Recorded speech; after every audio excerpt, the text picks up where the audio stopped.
All right, guys, new intro here for the Bear Pack. We already crushed the 7K subscriber goal, so we are going to update that board here for you guys. Look at Joe Burrow, looking at all these nice, tasty giveaways. We have the 8K sub jersey giveaway. We have the 9K sub sports memorabilia giveaway, 10K subs, the big one, $1,000 giveaway, and the 12K subs. We're going to send a couple people to a game of their choice. Guys, we are very excited for the football season, but no more talking. Let's get right into this video, Trey. All right, guys, let's get into some MLB picks and props for Monday, September 11th slate of games. Let's take a look at that leaderboard, Trey. Start us off.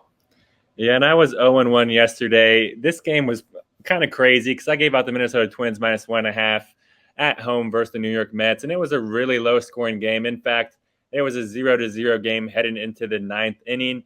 And then the Mets, they scored 2 runs in the top of the ninth, and that's where it ended because the Mets, they ended up winning 2-0. Pablo Lopez was extremely effective. He struck out a shit ton of batters. So shout out Pablo Lopez, but the Twins offense failed us. Yeah, Trey, I went 0-1 as well. We are on a very bad streak here with the game picks for myself. That is the Reds and the St. Louis Cardinals over 9.5 runs was my play. The Reds scored 7 against Miles McCollum. The Cardinals only managed 1 run against Hunter Green. I don't know how. They scored 8, needed 9.5. Did not cash that one, but let's do better today. Let's sweep the board today. Trey, starts off. Yeah, I'm going to be starting us off here with the Miami Marlins at Milwaukee Brewers game. And this game should honestly be pretty fun to watch because we're getting treated to 2 teams that are trying to make their postseason pushes. The Marlins, they come in this game only a half game behind the Diamondbacks with the last spot in the NL wild card with a 74-69 record, 34-37 on the road this season. And the Brewers, they come in this game with the 3rd best record in the NL with a 79-63 record, an impressive 40-28 at home this season. And I expect those trends to continue in this game. Give me the Milwaukee Brewers -1.5 on the full game run line. And it is at +132, which I absolutely love. The Brewers, they're the home team here, the better team, have the better starting pitcher and the much better hitters. And because the Marlins, they're throwing out Jesus Luzardo, and he has really struggled to find his rhythm on the road this season in his 11 road starts. Because Luzardo, he's turned that to a 5-4 record with a 4.34 ERA paired to 1.38 WHIP. And both of those are significantly higher than his home splits. And Milwaukee, they're throwing out Brandon Woodruff in this game. He's been absolutely elite in his 3 home starts this season because he's turned that to a 2-1 record with a 1.65 ERA paired to an impressive 0.97 WHIP. So the Brewers, they're easily throwing out the better pitcher in this game, and they're also having the better batters here because the Marlins, they score an average of 4.09 runs per game on the road this season, which is the 5th lowest in the MLB. And the Brewers, they score an average of 4.74 runs per game at home this season, which is the 11th highest in the MLB. So give me the better team here. I'm taking the Brewers -1.5 on the full game run line versus the Marlins. I love that play, Trey. Seth? Yeah, so I'm going to be taking the Astros run line at -1.5, and I'm also going to add the Astros over team total at 4.5 on the alternate line. This Astros offense has been on absolute fire over their last 5 games as they have put up a whopping 48 total runs in that span. They will have a good chance to keep their bats rolling in this game as they will be getting a matchup against Mason Miller, who has made 5 starts for the Athletics this season and split time between AAA and the MLB. In his 5 starts for the Athletics this season, he has given up 8 total runs on 14 hits, and his last appearance came on September 6th, where he only pitched 2 innings in this game and allowed no runs. I don't see his luck being the same in this game as he is running into an offense that is tearing the cover off the baseball. Miller will give way to a terrible Athletics bullpen in this game, so the Astros team should feed off both of these matchups. Framber Valdez will be going for the Astros in this one and will be facing an Athletics offense who ranks worst in the MLB. Framber has been very solid over his last 3 outings, allowing only 3 total runs in those 20 innings pitched. I look for him to limit the runs in this game, take the Astros -1.5 in this game, and then sprinkle in the over 4.5 Astros team totals on the alternate line. Yeah, I like those plays as well. For my play today, I'm going to be looking at the Chicago Cubs going up against the Colorado Rockies. I'm going to take the Cubs team total over 6 runs tomorrow, played up to 6.5. A couple things to look at for this game. We have Kyle Freeland on the mound for the Rockies. He will be pitching at home. The home field of the Rockies produces more runs than any other ballpark in the MLB. With the guy on the mound, the Cubs should put up a lot of runs today. We have talked about it a lot on here about Kyle Freeland, but since coming back from his injury, he has been one of the worst pitchers in the MLB. He has gone 5+ innings in every start since returning, but he's also given up 3+ runs in 6 of his 7 games back from injury. The total amount of runs he's given up is 26 over the last 7 games, bringing his ERA up to 5.09 on the season. And when he's pitching in Colorado over the last 3 games, he's given up a total of 15 runs. Looking back at his stats, we would have to go all the way back to June 10th, the last time that Kyle Freeland gave up less than 4 runs when he's pitching at home starting. This is a good spot to back the Cubs offense, so give me them here over 6 runs against the Rockies as my play. Guys, let's go to the player props. Trey, start us off. Yeah, on the player props, we swept the board, thankfully, because I gave out Tanner Bybee under 2.5 earned runs allowed versus the Angels.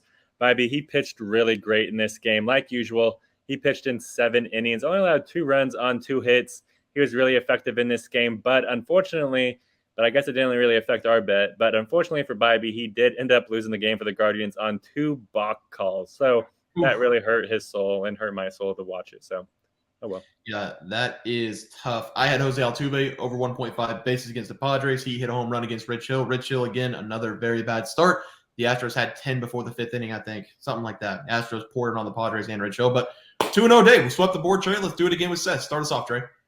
Yeah, and I'm going to start us off here with old man Charlie Morton. I'm taking him to go under 6.5 strikeouts versus the Phillies.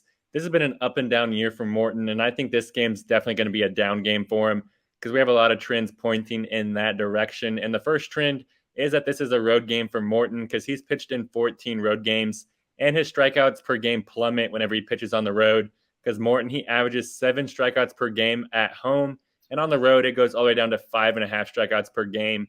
And the second trend is that this is a day game for Morton. Because Morton, he's really struggled to wake his old ass up and to pitch that early in the day because he's pitched in 8-day games so far and his strikeouts have gone down. Then whenever he pitches at night, because Morton, he averages 6.4 strikeouts during night games, and that average goes all the way down to 5.8 during the day. So give me Charlie Morton to struggle to find the zone in this game. I'm taking him to go under 6.5 strikeouts versus the Phillies. Yeah, Trey, I like it. Seth? Yeah, and I'm going to be going with Yordan Alvarez to go over 1.5 total bases in his game against the Athletics. Alvarez will be getting a nice matchup in this game against righty Mason Miller. Alvarez has crushed righties this season, hitting them at an average of 281 with an OPS of 1.036, and he has 20 of his 26 homers against righties. Alvarez has started the month of September hitting .375 and has picked up 7 hits over his last 13 at-bats. He has also had 3 home runs over his last 4 games and 2 multi-hit games over that span. Yordan will get plenty of good chances in this game as the Athletics also have the second worst bullpen ERA in the league. Give me Alvarez to go over 1.5 total bases and also look at the 4+ total bases in this game as there's a very good chance Yordan will leave the yard in this game against the righty pitcher, but I'll leave that up to the viewers if they want to take the 4+, but I do find it or see a good chance of him leaving the yard here. Yeah, Seth, I like that one as well. For my play today, it's going to be Corbin Carroll to go over 1.5 bases against the New York Mets. The best player on the Diamondbacks right now is Corbin Carroll, and he's been the best player for a while, coming in with a .284 batting average, having collected 5 multi-hit games in the last 10 starts.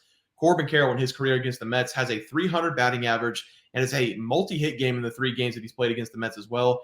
He's getting a great matchup against Jose Quintana, who will be pitching for the Mets and has been all over the place this season. We have only seen him in 9 games, but he's bringing in a 2-5 record, only posting a 3 ERA this season, which isn't bad at all. But he has a couple bad games, giving up 6+ hits in 5 of those 9 starts. This will also be a left-on-left matchup, and Corbin Carroll this season is hitting .288 against lefties. We just need hits in this game, so give me Corbin Carroll to get the best of Jose Quintana and go over 1.5 bases as my play. Guys, that's going to do it for MLB player props and game picks for Monday, September 11th slate of games. If you guys enjoyed the content, please sure drop a like in this video and subscribe to the channel below. We'll see you guys next video, and thanks for watching. Just want to let everyone know that while we do give out free picks, plays, and predictions on our YouTube channel, we also have a website for you to check out. On our website, bearsprofitplays.com, you can subscribe to the website absolutely free with an email and gain access to our written articles about upcoming sporting events. If you're really looking to make some cash, we have an option to become a member of our website. If you become a member, you will gain access to our locks of the week, which are written articles that go in depth as to why we are picking that particular outcome. As of now, our member plays have been red hot, hitting over 60% of our plays. If you don't want to become a member, it's no sweat. We are here to try and make you guys some money. That's our main goal. So come on over to bearsprofitplays.com and subscribe for free. Check us out, follow our free picks, and see for yourself that our member plays are a great investment for you. Thanks for watching.